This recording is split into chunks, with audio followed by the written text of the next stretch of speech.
Big ಬಾಸ್ನಲ್ಲಿ Tanisha ಹಾಗೂ ವರ್ತೂರ್ ಸಂತೋಷ್ ಮಧ್ಯೆ ಉತ್ತಮ ಸ್ನೇಹವಿತ್ತು. ಕೆಲವರು ಇದನ್ನ ಲವ್ ಅಂದ್ಕೊಂಡಿದ್ರು. ಅಲ್ಲದೆ ಇವರಿಬ್ರು ಮದುವೆ ಆಗ್ತಾರೆ ಅನ್ನೋ ಊಹಾಪೋಹಗಳು ಹಬ್ಬಿದ್ವು. ದೊಡ್ಡಮನೆಯಿಂದ ಹೊರಬರ್ತಿದ್ದಂತೆ ನಾವಿಬ್ರು ಒಳ್ಳೆ ಸ್ನೇಹಿತರು ಅಂತ ಹೇಳುವ ಮೂಲಕ ಇಂತಹ ಗಾಸಿಪ್ಗಳಿಗೆ ಇಬ್ರು ಫುಲ್ ಸ್ಟಾಪ್ ಇಟ್ಟಿದ್ರು. ಅಂದಹಾಗೆ ವರ್ತೂರು ಅವರ ಮದುವೆ ಬಗ್ಗೆ ಒಂದಲ್ಲ ಒಂದು ವಿಚಾರ ಸೋಷಿಯಲ್ ಮೀಡಿಯಾದಲ್ಲಿ ಹರಿದಾಡ್ತಲೇ ಇದೆ. ಈ ಬಗ್ಗೆ ತನಿಷಾಗೆ ಕೇಳಿದಕ್ಕೆ ಅವರು ಹೀಗೆ ಹೇಳಿದ್ದಾರೆ. ವರ್ತೂರ್ ಸಂತೋಷ್ ಅವರನ್ನ ಮೀಟ್ ಮಾಡಿದ್ರಾ? ಅವ್ರು ಯಾಕೆ ಎಲ್ಲಿ ಕಾಣಿಸ್ಕೊಳ್ತಾ ಇಲ್ಲ ಎಂಬ ಪ್ರಶ್ನೆಗೆ ಯಾಕೆ ಕಾಣಿಸಿಕೊಳ್ತಿಲ್ಲ ಅನ್ನೋದನ್ನ ನೀವು ವರ್ತೂರ್ ಹತ್ರನೇ ಕೇಳಬೇಕು. ನಾವು ಇತ್ತೀಚೆಗೆ ಮಾತನಾಡಿದುಂಟು. ಅವರು ಅವರ ಜೀವನದಲ್ಲಿ ಬ್ಯುಸಿ ಇದ್ದಾರೆ. ನಮ್ಮ ಪ್ರೊಫೆಷನ್ ಸ್ಕ್ರೀನ್, ಕ್ಯಾಮ್ರಾ ಅಥವಾ ಮೇಕಪ್ ಆಗಿರೋದ್ರಿಂದ ನಾವು ಜಾಸ್ತಿ ಹೊರಗಡೆ ಕಾಣಿಸ್ಕೊಳ್ತೀವಿ.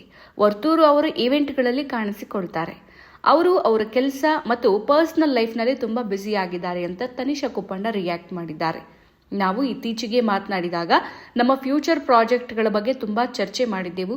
ನಾನು ಮತ್ತು ಅವರು ಸದ್ಯದಲ್ಲೇ ಒಂದು ಒಳ್ಳೆ ಪ್ರಾಜೆಕ್ಟ್ ಮಾಡುವಂತಹ ಸಾಧ್ಯತೆ ಕೂಡ ಇದೆ ಅಂತ ತನಿಷಾ ಹೇಳಿದ್ದಾರೆ. ಇನ್ನು ನಾನು ಮದುವೆ ಆಗ್ತೀನಿ ಅಂತಂದ್ರೆ ನನ್ನ ಹತ್ರ ಬಂದು ಕೇಳಬೇಕು. ಅವರು ಮದುವೆ ಆಗ್ತಾರೆ ಅಂತಂದ್ರೆ ಅದನ್ನ ಅವ್ರ ಹತ್ರ ಹೋಗಿ ಕೇಳಬೇಕು.